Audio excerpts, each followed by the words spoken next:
Who are we deep down? Can we understand ourselves? We're back with another reflection on the Daily Vedantic.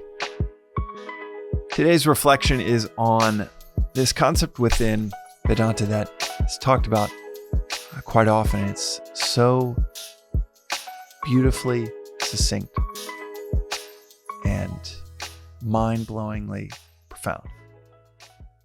And that is, you are not that which you observe. Within Vedanta, within any self-inquiry or introspection,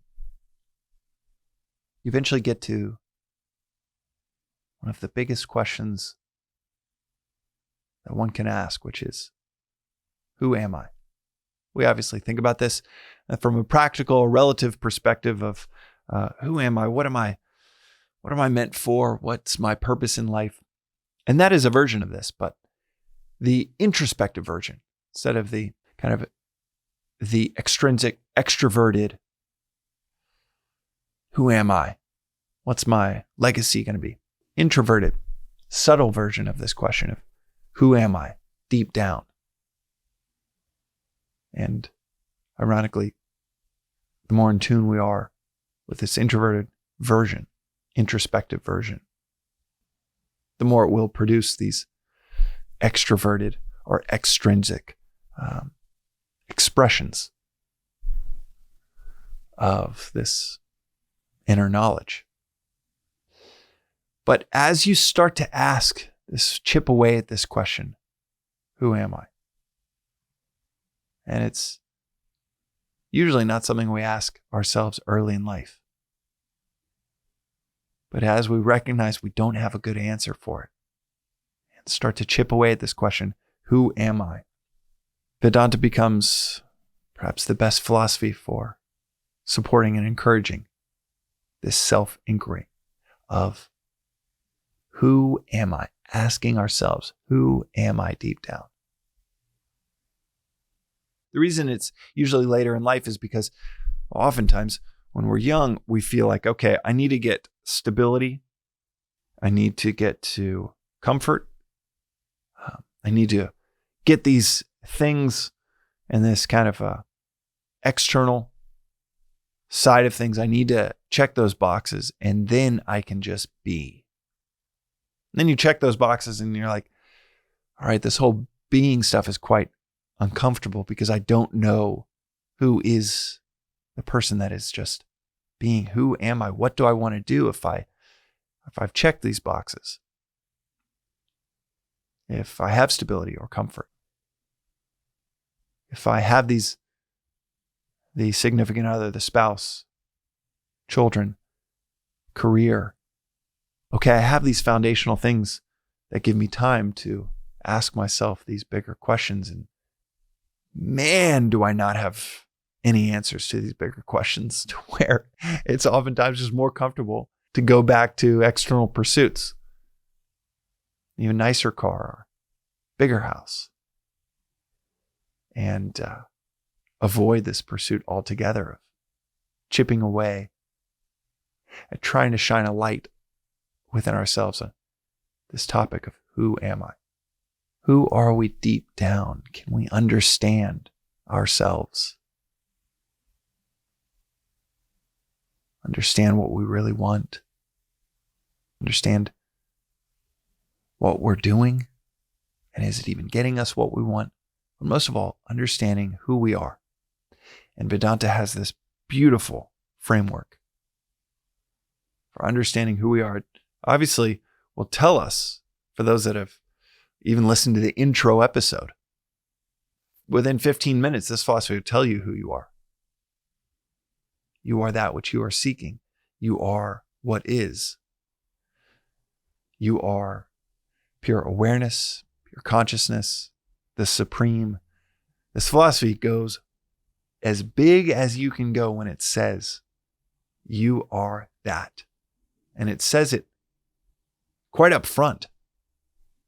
Tattvam asi, the whole philosophy in 3 words. That thou art. You are that.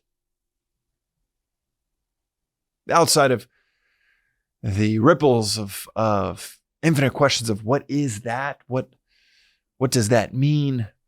Outside of all of that.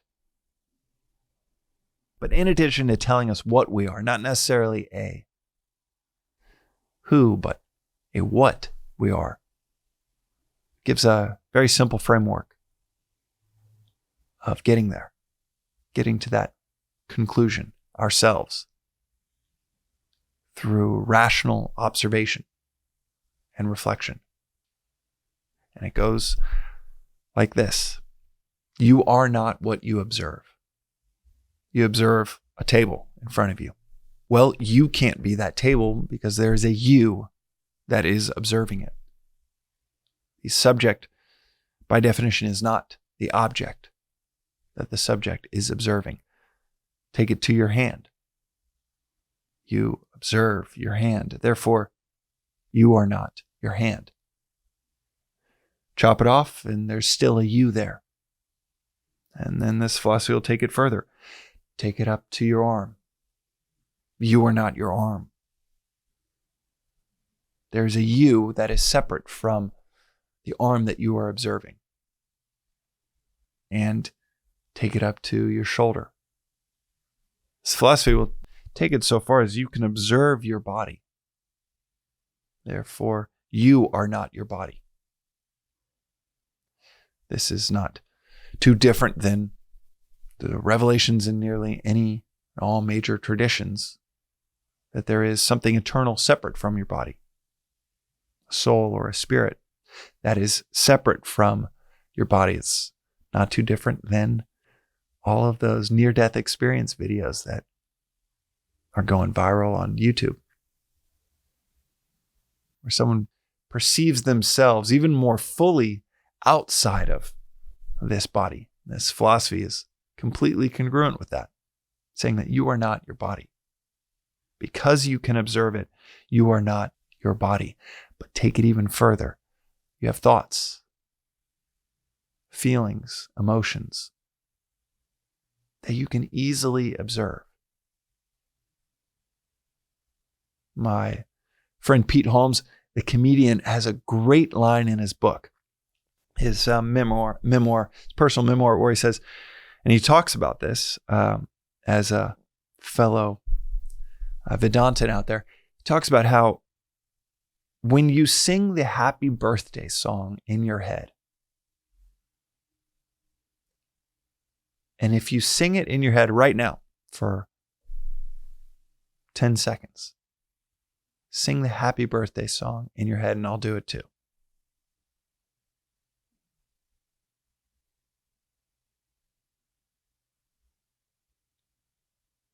He has this great line where he says, who is it that is hearing you sing in your head? If you are observing your thoughts, your feelings, your inner dialogue, your happy birthday song in your head, if you are observing it, then you are not your thoughts, your feelings, your emotions. If you're observing your mind, then you are not your mind.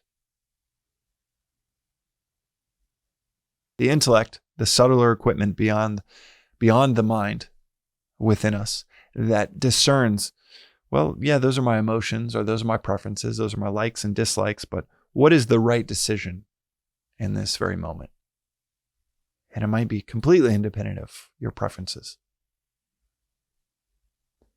That intellect, that capacity to discern, that's also separate from the you that is observing it.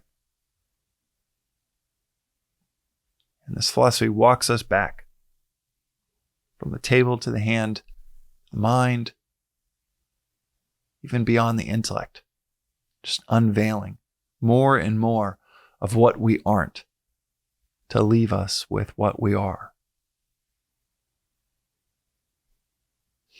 This awareness, objectless awareness, this pure awareness. That's what this philosophy says we are, and it gives us a perfectly functional, simple, profound framework to get there.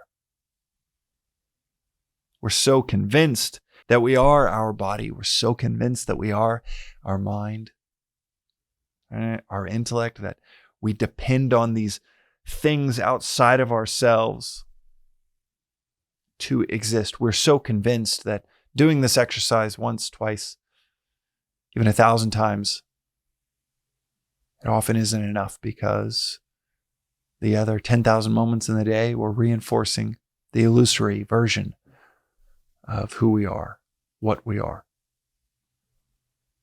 But the more that we do this exercise, cultivate this observer, this witness, sakshi, as it is called in Sanskrit, the more that we cultivate this capacity to witness all of these phenomena, the more that we do it, the more elbow room that we get from these things, like pleasure or pain in the body, joy or sorrow in the mind. The more elbow room, the more distance we get from these things, the less identification we have with them. Easier it becomes to do the exercise. And the more that we exercise this ability to jump into a vantage point where you recognize or you observe joy or sorrow in front of you, something perhaps just totally sorrowful. But with that sorrow, you recognize this independence from it. The fact that you are apart from it.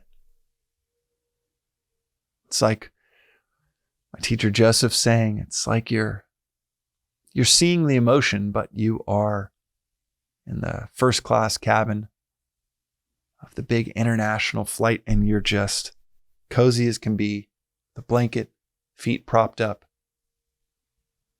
chewing on some warm nuts, while the rain is just coming down super hard around the plane, right out the window. You see it, but the identity that you've started to tap into is apart from it all.